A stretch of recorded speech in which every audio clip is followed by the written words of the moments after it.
Welcome to Sarasu சமையல். நான் இன்னைக்கு அரவக்குறிச்சிக்கு எங்கள் சம்மந்தி வீட்டுக்கு வந்திருக்கேங்க. அக்காவும் வந்திருக்காங்க. இன்னைக்கு அக்கா ஸ்பெஷல் ரெசிபி தான். அக்காவோட கைமணத்துக்கு ஒரு தனி ருசி உண்டு என்னங்கக்கா. அதனால இங்கே வந்தால் அக்கா சமையல் சாப்பிடாம நாங்கள் போகிறதே கிடையாது. அக்கா இன்னைக்கு என்ன ஸ்பெஷலாக செய்கிறாங்க அக்கா கிட்டே கேட்டலாம். சொல்லுங்கக்கா. இன்னைக்கு முட்டைக்கோஸ் குழம்பு வைக்கலாம்னு யோசனை பண்ணிட்டு இருக்கோம்ப்பா. சரி, ஏன்னா நீ விருந்தாடி மாதிரி நான் உங்களுக்கு சமைச்சு போகிற மாதிரி நம்ம வீட்டில் ஒருத்தர் தான்க்கா. அதனால நீ முட்டைக்கோஸ் குழம்பு வைக்கலாம்னு இருக்கிறேன். இப்போ அந்த முட்டைக்கோஸ் குழம்பு எப்படி செய்யறது எங்கள் சம்மந்தி வீட்டில் இப்போ உள்ளே போய் இப்போ நம்ம செய்ய ஆரம்பிச்சிடுறாங்க. அக்கா எல்லாமே ரெடி பண்ணி வச்சுருக்காங்க. முட்டைக்கோஸ் நறுக்கி வச்சுட்டாங்க, வெங்காயம் உரிச்சு வச்சுட்டாங்க, பூண்டு ரெடி பண்ணி வச்சுட்டாங்க. எல்லாம் ப்ரிப்பேர்டாக இருக்கும். இப்போ குழம்பு வைக்க போகிறோம், வாங்க பார்க்கலாம். சரஸ்வஸ் ஃபுட் ப்ராடக்ட்ஸ் பொடிவகைகள் தேவைப்படுறவங்க இங்கே கொடுத்துருக்க வாட்ஸ்அப் நம்பரில் காலை 10 மணி முதல் இரவு 7 மணி வரைக்கும் எங்களை காண்டாக்ட் பண்ணலாங்க. கோதுமை மாவு கூட தேவைப்படுறவங்க எங்களை காண்டாக்ட் பண்ணலாங்க. நாங்கள் கோதுமை வாங்கி சுத்தமான முறையில் அரைச்சி கொடுக்குறோங்க. தேவைப்படுறவங்க எங்களை காண்டாக்ட் பண்ணுங்கள். அக்கா எல்லாம் ரெடி பண்ணிட்டீங்களா? சொல்கிறீங்களா என்னென்ன போடுறதுன்னு? இந்த ஒரு 10 இஞ்சி துண்டு சின்ன சின்ன துண்டாக வெட்டி வச்சுருக்கேன். 10 இஞ்சி துண்டு, கொஞ்சம் கசகசா, இதை மட்டும் முதல்ல போட்டு அரைச்சிக்கணும். நல்லா நைஸாக அரைச்சி அப்புறம் பூண்டுங்கக்கா. பூண்டு அப்புறம் போட்டுக்கணும். இப்போ போட்டால் நல்லா சரியாக வராது. சரிங்கக்கா. இஞ்சி அரைச்சாச்சு. இது இஞ்சியும் கசகசாவும் பரவாயில்ல. கசகசா நைஸாக அரைப்பட்டுருச்சுங்கக்கா. அரைப்பட்டுரும்பா. அது இன்னும் கொஞ்சம் லேசாக வறுத்து போட்டோம்னா சீக்கிரமே அரைப்பட்டுரு. இப்போ பூண்டு போடுறீங்க. இப்போ பூண்டு இது தனியாக அரைச்சி வச்சுக்கணும்ப்பா. நல்லா விழுதுலாம் தனித்தனியாக இருந்தால் தான் வதக்கிறதுக்கு நல்லாயிருக்கும். இது பூண்டு விழுது இந்த பரிசை தனி இது வச்சுருக்கோம். அதுவுமே நல்லா நைஸாக அரைக்கணும். எல்லாமே நைஸாக அரைச்சிடணும்ப்பா.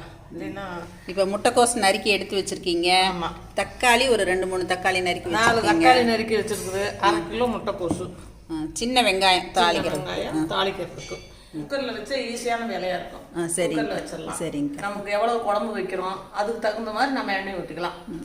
எண்ணெய் ஊற்றுறீங்கக்கா? கடல் எண்ணெய், நல்லெண்ணெய், நம்மளுக்கு எது தேவையோ அது போட்டுக்கலாம். சரிங்கக்கா. இன்னைக்கு கொஞ்சம் ஜாஸ்தியாக வைக்கிறதால எண்ணெய் கொஞ்சம் ஒரு 1/2 கிலோ முட்டைக்கோசப்பா. 1/2 கிலோ முட்டைக்கோசு அதுக்கு தகுந்த எண்ணெய் ஊற்றிருக்கு. சோம்பு தூள் 1 ஸ்பூன், அவ்வளோதான். இதுக்கு கடுகெல்லாம் வேண்டாம். கடுகுலாம் அதுக்கெல்லாம் எதுவுமே வேண்டாம். அதுக்கெல்லாம் சோம்பு தூள் போட்டுருக்கோம். ஆயிலில் செவந்துக்குச்சு. இப்போ 1/2 கிலோ முட்டைக்கோசுனா ஒரு 100 வெங்காயத்துக்கு எடுத்துட்டோம். இந்த மாதிரி கப்பலில் நைஸாக அரிஞ்சு வச்சுக்கணும். சரிங்கக்கா.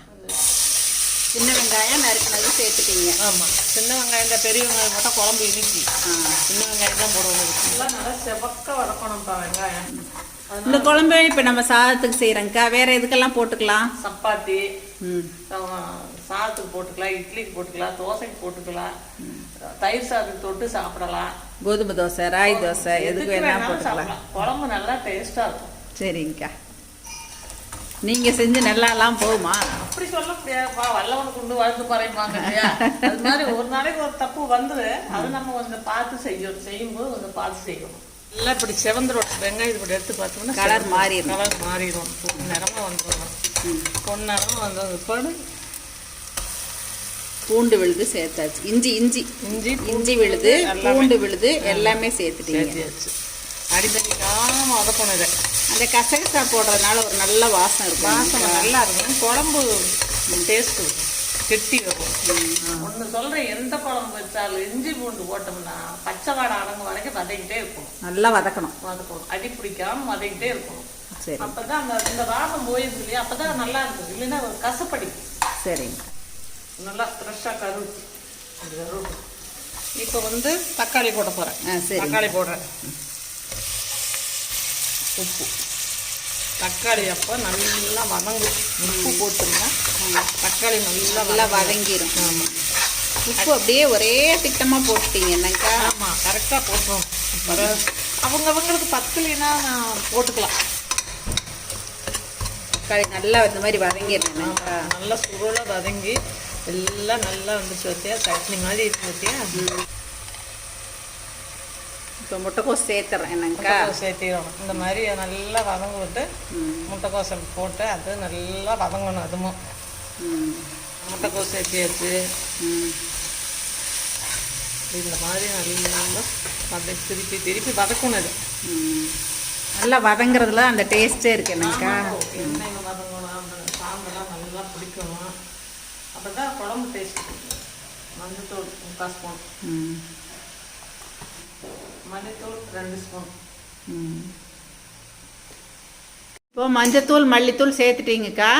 காரத்துக்கு காரமா மிளகா அரைச்சி வச்சிருக்கு இல்லையா வீட்டில், வறுக்காம அரைச்சி வச்சிருக்கிறோம்ல, அந்த தூள் போட்டால் நல்லா இருக்கும். வறுத்து அந்த வாசனை வந்து வேற வாசனை வந்துடும். அதனால நம்ம வந்து இப்போ மீன் குழம்பு தூள் பச்சை தூள் தான் சேர்க்குறோம். இல்லை சாம்பார் தூள் போட்டாலும் நல்லா இருக்கும், நல்லா போடலாம். ஆனால் வறுக்காம இருக்கணும், அவ்வளோதான். சரி. இப்போ அதை வந்து நம்ம காரத்துக்கு தகுந்த மாதிரி போட்டுக்கலாம்ப்பா. நான் ஒரு 2-3 ஸ்பூன் போட போகிறேன். அப்புறம் பார்த்துட்டு பத்தலைன்னா கூட போட்டுக்கலாம். ஏன்னா ஒவ்வொரு மாதிரியே காரமாக இருக்கும். பிள்ளைய சில பிள்ளைய காரம் சாப்பிடாது, பெரியவங்களுக்கே சாப்பிட முடியாது காரம். அதுக்கு தகுந்த மாதிரி போட்டுக்கலாம். நம்ம காரம் நமக்கு எவ்வளோ தேவையோ அந்த அளவுக்கு சேர்த்து, அந்த அளவுக்கு நம்ம எவ்வளோ முட்டைக்கோசு போடுறோமோ அந்த அளவுக்கு அதை சேர்த்திக்கலாம். இப்போ கொஞ்சமாக போட்டால் கொஞ்சமாக சேர்த்திக்கலாம், நிறைய போட்டோம்னா நிறைய சேர்த்திக்கலாம். இப்போ இதையெல்லாம் நல்லா பெரட்டி விட்டுக்கணும். என்னக்கா நல்லா இப்படி பெரட்டணும் பற்றியா? எவ்வளோ முட்டைக்கோஸ் போட்டோம், இப்பயே நல்லா கொஞ்சம் சுருண்டு வருது. இன்னும் இன்னும் குறைஞ்சி போயிடும். முட்டைக்கோஸ் தான் நமக்கு இடம் மாதிரி இருக்குது, சீக்கிரம் குறைஞ்சிரும் இல்லையா?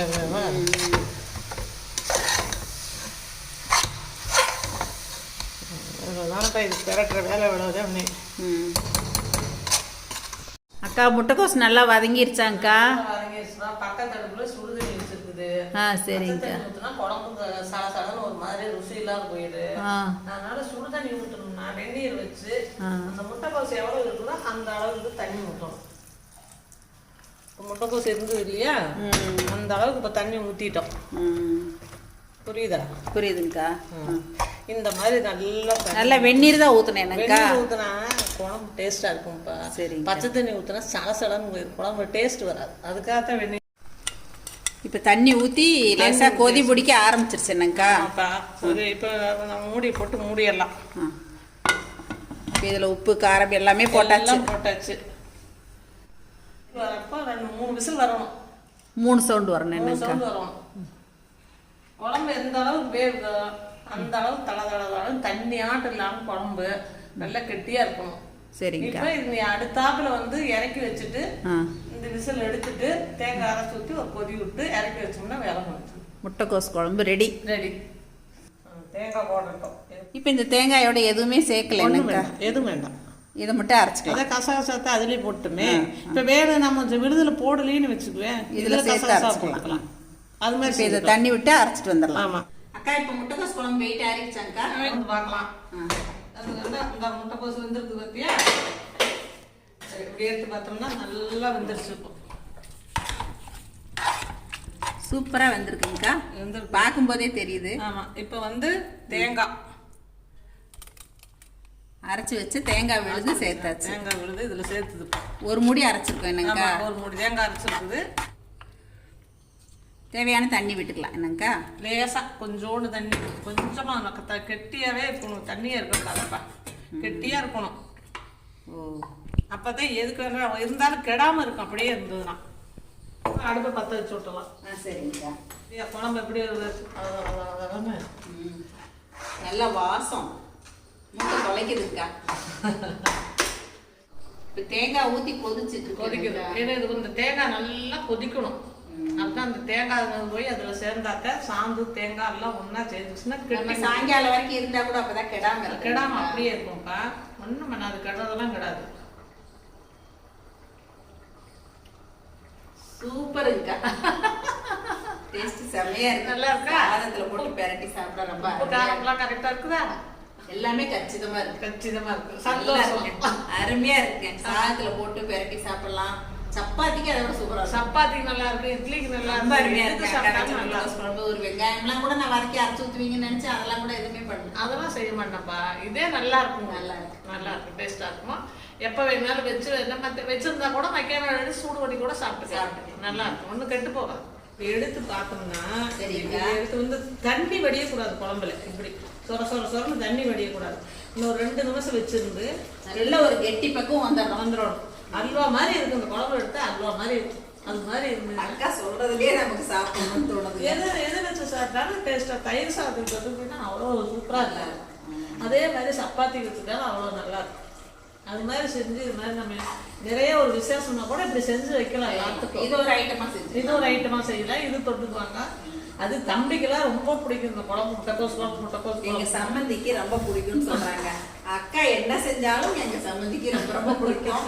அக்கா பக்கத்துல இருக்கனால அப்பப்போ வந்து எல்லாமே இங்க செஞ்சு கொடுப்பாங்க. ஆமா, அதுக்கு வந்து நான் வந்தாலும் அக்கா வந்து எனக்கு பிடிச்சதா ஏதாவது செஞ்சு கொடுப்பாங்க. உங்களுக்கு பிடிச்சதா இப்ப செஞ்சு காட்டிங்க. எனக்கு ஏன்னா சமையல் வந்து கொஞ்சம் பிரியமா செய்வேன். அதனால எல்லாரும் நல்லா சாப்பிடுவாங்க, நல்லா டேஸ்டா இருக்காங்க, நல்லா சாப்பிடணும்.